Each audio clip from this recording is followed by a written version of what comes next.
Nekaj od teh nastajajočih izdelkov bo primernih tudi za predstavitev v svetu energije.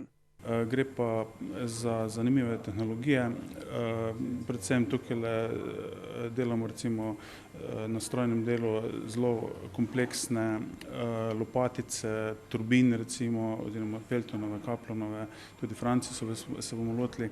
Eden od izdelkov prikazuje delovanja segmenta v jedrski elektrarni. Gre za simulacijo dviganja in spuščanja kontrolnih palic, s pomočjo katerih uravnavamo moč reaktorja.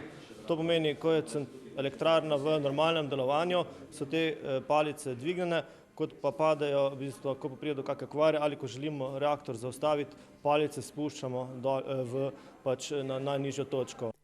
Pri projektu so lahko sodelovali vsi tisti, ki so se prijavili na razpis. Za tak način so se na šolskem centru odločili, ker želijo mlade navdušiti za tehniko in tehnologijo v najširšem pomenu.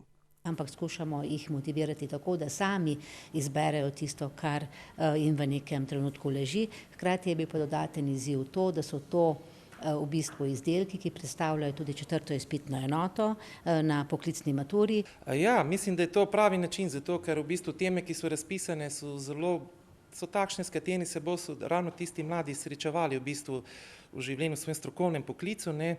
In zdaj medšolne so že praktično upeljane v tisto fazo od idejnega načrta do izdelave, ne. Izdelki bodo končani do konca oktobra. Takrat bo na posebnem srečanju strokovna komisija ocenila njihovo kakovost.